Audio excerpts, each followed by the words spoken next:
Now this is 30 plus years later, and that is where mental health is for black people. There's no discussion of what is causing the problem. Just give them this medication, and there's more emphasis that way now than it was 30 years ago. You see, but I still was looking for, wait a minute, what this racism is making. All I took histories on.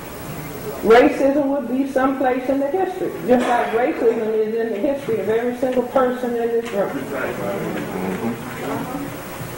Affecting parents, affecting grandparents, affecting great-grandparents. Racism was being put on those slave ships.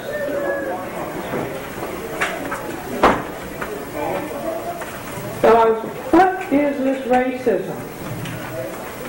I interviewed a patient at DC General Hospital one night, and because, you know, if you're on call, you got to be up all night admitting whoever the police bring in or whoever families bring in that are acutely disturbed.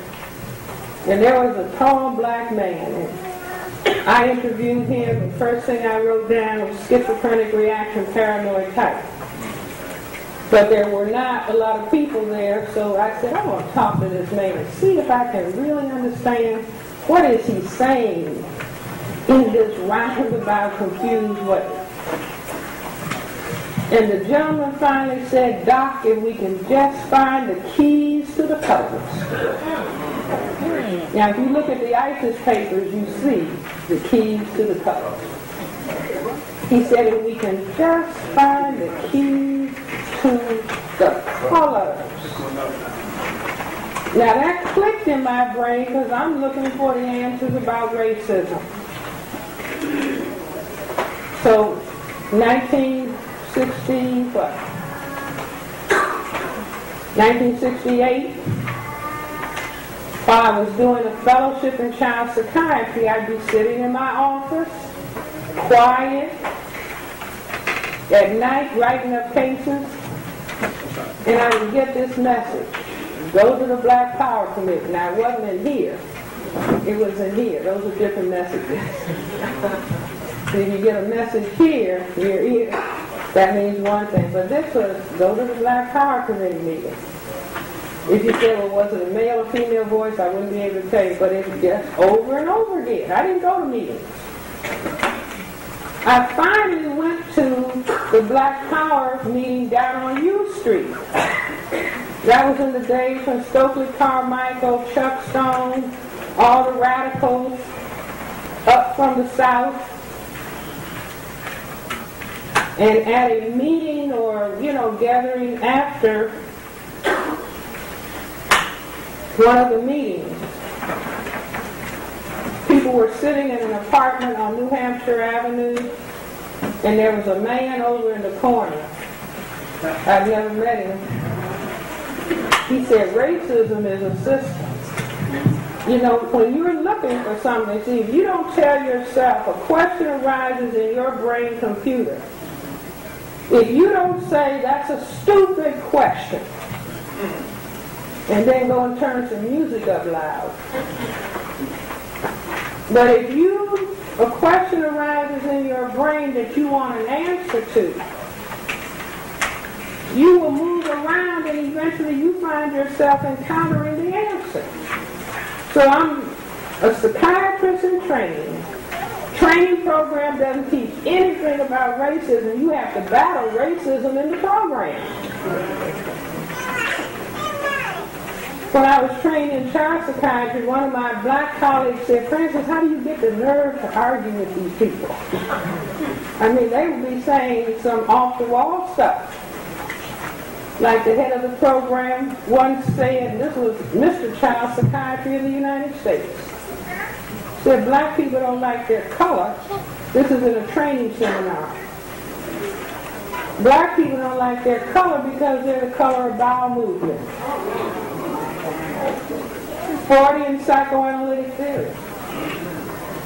And I said, what in the world are you talking about? Because I grew up up with my mother reciting Paul Laurence Dunbar's Little Brown Baby with Sparkling Eyes. Not You the Color, bowel movement.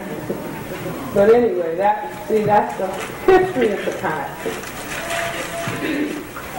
But go to the Black Power Committee meeting. After the meeting, here's a person that you've never met saying racism is a system. And my brain, it was almost like statement connect, there's your answer. And so I started talking to Mr. Neely Fuller, who's going to lecture next month. And I used to live right up on Fairmont, 743 Fairmont, right across Georgia Avenue.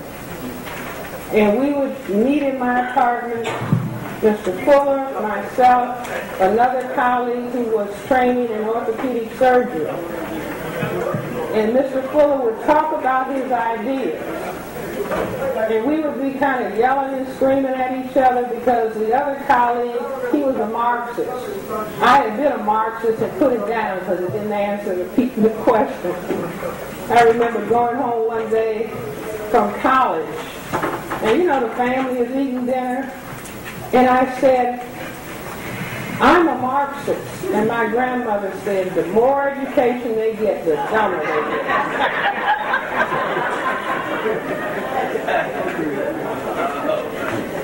See, I knew what she was talking about.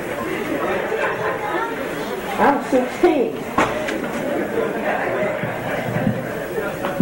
Anyway, grandmother was right. But we would talk about these ideas back and forth and back and forth. And being a psychiatrist, you are always wondering, why is behavior what it is? So Mr. Fuller talked about racism as a system, and I contend that that is as important a summation as Einstein's E equals mc squared. Because nobody else was looking at racism as a total system. See, people were looking at racism as discrimination. Can't go to this toilet, can't drink from this fountain. And the whole thrust being to eventually integrate ourselves with white people. Take the signs down and we'll all just get along. But Mr. Fuller came along and said, and everybody, remember this, and teach your children. Racism is a system. And he said what? The system functions in all areas of activity: economics, education, entertainment, labor, forgive the writing, law, politics, religion, sex, and war. So I said, this is fantastic. My brain went to, well, why? Why would they do it? See, why do they behave the way that they do? See, not this. See, Mr. Bush,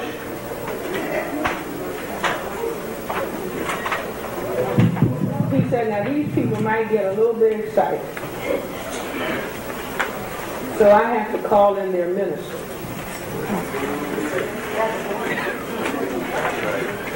Let the people emote about it. I think I understood that Condoleezza Rice went to her community in Alabama and told the people Jesus was going to take care of property.